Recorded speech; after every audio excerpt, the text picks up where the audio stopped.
Next on Max TV, it's the Super Pac-Man blowing out Ricky Hatton. We take a look at Dawson, Tarver, and we go through news and notes. Coming up on the next round. And welcome to the next round. Steve Kim, joined as always by Gabriel Montoya. Plenty of boxing to talk about. But the story of the day, it is Super Pac-Man indeed from the MGM Grand in Las Vegas for the Junior Welterweight Championship of the World. Manny Pacquiao obliterates Ricky Hatton in 2 rounds. I don't know what else to say about Manny Pacquiao now, except one word, 2 words come to mind when I think of this fight. Goddamn. Yeah, it was just unbelievable. I mean, I think I've watched that punch, that knockout, like, I don't know, half a dozen times or like 12 times. I watched it like 6 times just this morning before I left. It's the most spectacular knockout I've seen in years and years. What can you say about it, man? I mean, the thing that really impressed me about Pacquiao in this fight was that Hatton wasn't a shot fighter. He was energetic, he was moving around, he was throwing the lead right, and Manny concentrated on his defense to set up his offense. I mean, every time Hatton moved, he knew exactly what he was doing. He had a counter for it or a move for it. It was just beautiful game plan execution in action. You know, I hope the left hand, it was a booming left hand, maybe the scariest knockout I've ever seen live in person for a big fight, and maybe the knockout of the decade as far as I'm concerned. But that was just an exclamation to a bigger statement. That Manny Pacquiao at one point, let's say about 16 months ago, was thought of as a somewhat one-dimensional, exciting fighter, but not a complete prize fighter. And from the David Diaz fight on, I think the job that Freddie Roach has done with Manny Pacquiao in terms of rounding out the rough edges the last 4 or 5 years is a spectacular job of nurturing and developing a world-class fighter. And I talked about this last week. The stuff that Freddie does with Manny Pacquiao in the gym, working on specific movements, almost choreographing their combinations and their pivots, and to see Manny Pacquiao execute it to perfection in the ring, in a live fight, it is something amazing to behold. It's crazy to think that you go back to like the Eric Morales fights, and that was barely when they started talking about Manila Ice, his right hook. But he was just a one-handed fighter at that point. In just a short period of time where he's come to being a complete fighter. I mean, and what's cool about watching Pacquiao, like we watched his sparring, is that you have to look at it in the larger picture. Because each day, maybe they're working on one specific move, and then when it's showtime, he strings it all together, and he just does it so fluidly, so effortlessly. Gabe, I thought that what I really said, you said Hatton is not a shot fighter, and I agree with you, but I thought his chin showed real levels of susceptibility last year against Juan Lascano, and I believe at that point that was a good fight for Manny Pacquiao. I personally thought the fight would go 7 or 8 rounds. Being there ringside, I thought Hatton tried to be Hatton early on, but the first right hook that landed on Ricky Hatton, I think visibly hurt him and straightened him up. His face got real red, and all of a sudden the hand speed, halfway through round number 1, Manny got into that rhythm, and you said to yourself, this fight may look like a Freddie Roach prophecy, except it missed by 1 second. And you could tell early on, Manny Pacquiao 140 was every bit as strong in the physical force as Ricky Hatton. Well, that was the thing. I mean, there was about, I think, 3 clinches I counted right in the first 30 seconds of the fight. And to me, the big difference, other than when that right hook landed and Ricky buckled, was that Manny didn't get manhandled. They went into the clinches, and Manny shoved him off. And you realize who the stronger man was. You know, I mean, Manny may have come in I think it was like 4 pounds lighter than Hatton on fight night. But he was a stronger guy. He's very comfortable in the 140s. I expect him to see, 140, 143 from now on. I don't think they're going to go all the way up deep into the welterweight limit. But he looks like he's peaking. He's putting together his instinct, his skill, everything that he's ever learned, and it's all coming together beautifully. We talked about the intersection of boxing acumen and skill set, and I think he's going to go on a historical run here. He's only age 30, but I think he's more focused and more disciplined than ever. Take a look at the historical legacy of Manny Pacquiao. This is a guy who began his career about as small as Ricardo Lopez, won his first world title at 112, think Mark Too Sharp Johnson, went to 122, beat Lelo Ledwaba, who was #1 guy in the division at that time, then took on the 3 Mexican Musketeers, went 5-1-1, and then the last 3 fights has just beaten naturally bigger guys into submission. I don't know if it's an overstatement, but people are now talking all-time greatness. I don't know if he's top 10 yet, but I certainly think, Gabe, he is top 25 with room to grow. Easily top 25. And looking at that murderer's row that you threw out there, what does it say about Juan Manuel Marquez that he's been incredibly competitive with him? I mean, we'll get to it later on in the show, but I think it says a lot and carries a lot of weight coming into his fight with Mayweather. Ricky Hatton, is he basically now the British version of Arturo Gatti, a well-built guy that was protected and nurtured and adroitly managed by Frank Warren, went one defining night against Kostya Tszyu in his last professional battle, and yet in his 2 biggest step-up fights in America against truly blue-class marquee performers, gets blown out of the water. Is that fair, or is it basically accurate? I think at this point, I think it's fair. I think Ricky Hatton is kind of like Diego Corrales was towards the end of his career. He's a man without a weight class. He's never going to be a good welterweight. There's really not a lot of guys he can beat there, and he's getting iced at the top level. I mean, I think they might have to change the song from "There's only one Ricky Hatton" to "You're done, Ricky Hatton." And on that note, that is it for round number 1 of the next round. We come back, we take a look at the rematch between Dawson and Tarver. Round number 2 of the next round from Las Vegas. It is the rematch for the IBF light heavyweight title of the world. Chad Dawson takes on Antonio Tarver.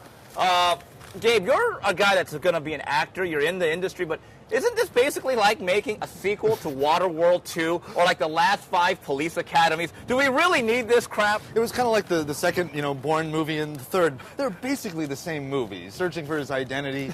He's fighting through adversity. The powers that be are against him, and we kind of come to the same ending. Hopefully this time, though, Dawson decides to take this moment and make a true statement, to make a better film than the first movie and knock Tarver the hell out. In all fairness to the participants involved, there was a rematch clause. I'm still not so sure why HBO overpaid for this, but if we go back to October, Dawson didn't just beat Tarver, he literally shut him down for every second of the first fight.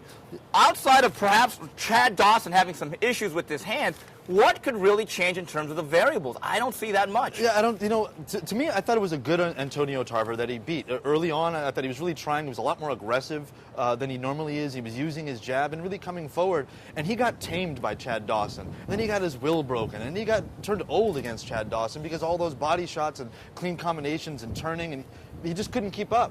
I really don't see why I need to see this fight again other than, well, it's my job. Well, let's take a look at the big picture, Gabe. My fear is for Chad Dawson, who I believe can be a top 5 pound-for-pound fixture for years to come, is that the first fight with Antonio Tarver was fought in front of less than 750 ticket buyers. This fight here is at the Hard Rock in front of a 3,000-seat arena. My question is this. Is this guy another Paul Williams, a brilliantly gifted young fighter who, if he does not develop a fan base, he'll just be avoided by the likes of Bernard Hopkins for the rest of his career? Yeah, exactly like Paul Williams. I don't understand. These guys are fighting in the wrong venues. I'm not exactly, maybe just put him in Florida, put him where a fan base is. How about in New England, the Mohegan Sun? He is from New Haven, Connecticut, well, there you last go. time I checked. Yeah. Thank you. Put him somewhere where people care that he's fighting.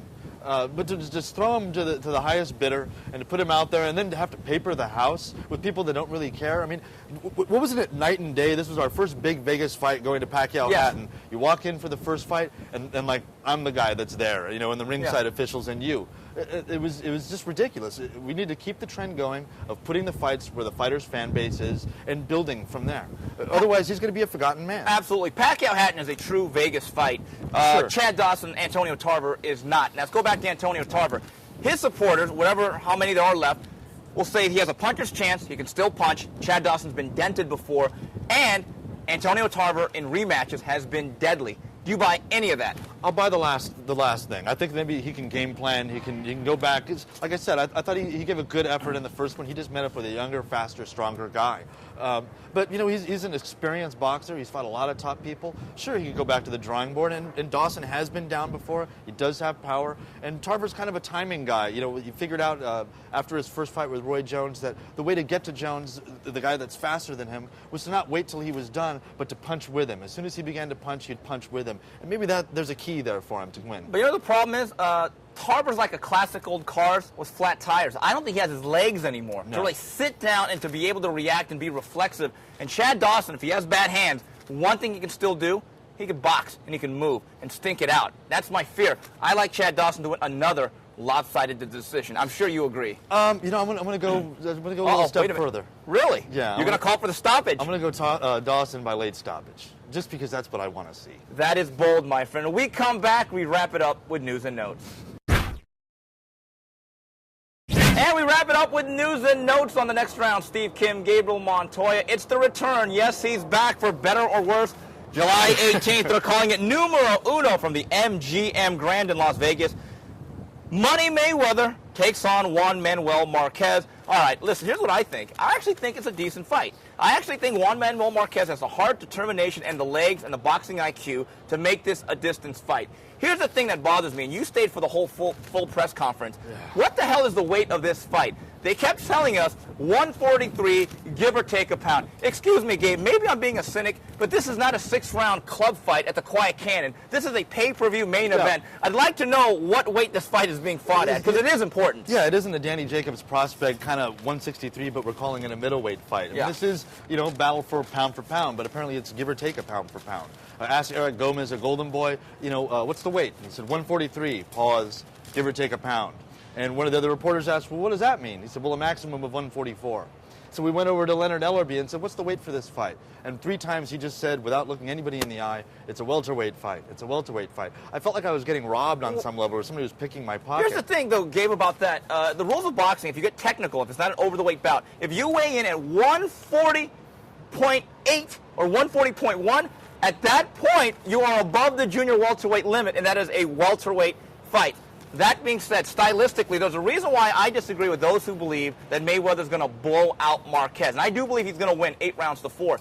Even though he has the size advantage, and he did look bigger physically throughout the shoulders, a little bit of height, mentality, the temperament. I don't think Mayweather is really a guy that's going to attack, and you got 2 counterpunchers, both very smart. There may not be a lot of leather landed in the first 6 rounds of this fight. Yeah, I think it's going to be 2 guys looking at each other, hoping the other one leads. And, I think Marquez is going to be that guy, and it's going to lead him into some mistakes. I don't think he's no Ricky Hatton in terms of he's not going to come like this, wide with his chin coming forward, getting ready to get knocked out. He's going to be very crafty. And like you said, he's got one of the highest boxing IQs in the game, in the history of the game. And he's gone the distance with Manny Pacquiao. He's been knocked down by him, but he's gotten back up. And at 147 or in a welterweight fight, as Leonard Ellerby said, Mayweather hasn't shown that he has a lot of power. I mean, he can time you and knock you out. Dave, here's another thing, though. Marquez is a very, very difficult riddle to figure out. Sometimes it's almost like doing a Rubik's Cube blindfolded. I mean, he makes Manny Pacquiao hesitant because of the ability to time. He will make Mayweather think about what he wants to do. That's where I really believe one of the key factors is for Marquez, is that if he allows himself to box from the outside and let Mayweather make some decisions, I think it's a different fight. Because I think Mayweather's much more comfortable in a position of being a counterpuncher. Yeah, and I think, going back to the big man thing, that he's bigger, he doesn't really fight that way. Yeah. I mean, he's kind of a fluid guy, and he figures out what your weakness is. I think the thing that just bothers me about this fight is that, Marquez looked a little bit vulnerable moving up to 135 for the first time. His legs looked a little shaky. He was getting hit with shots that he shouldn't.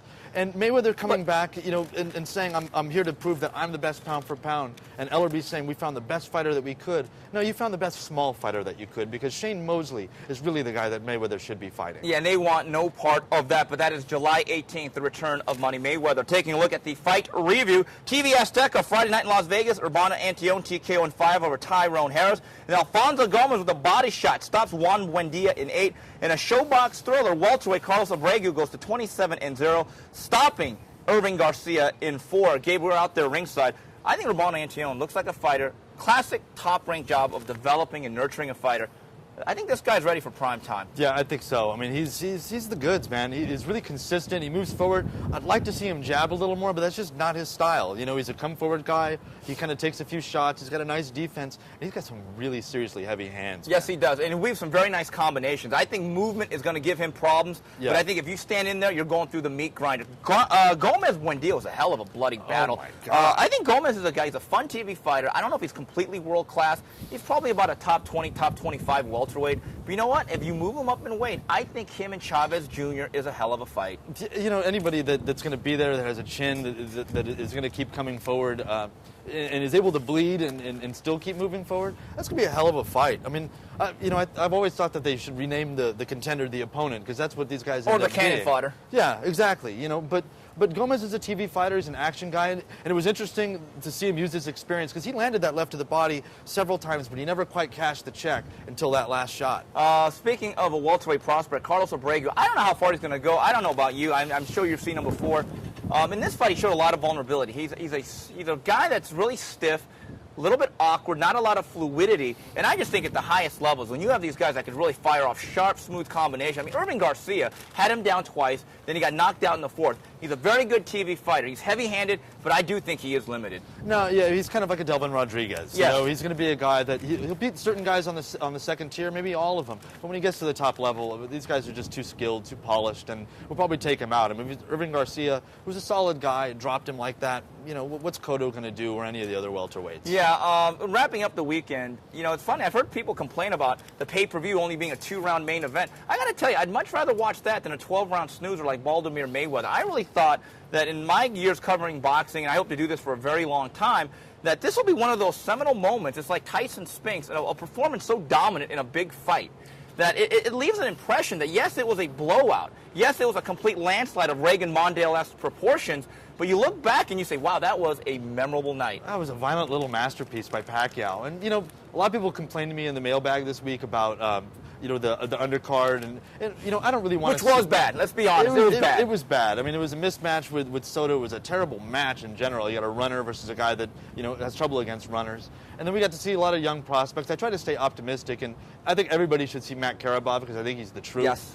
Danny Jacobs, you know, he fought 2 times in 8 days, and he looked like he'd made weight 2 times in 8 days, and a little drained, but it was a good learning experience from him.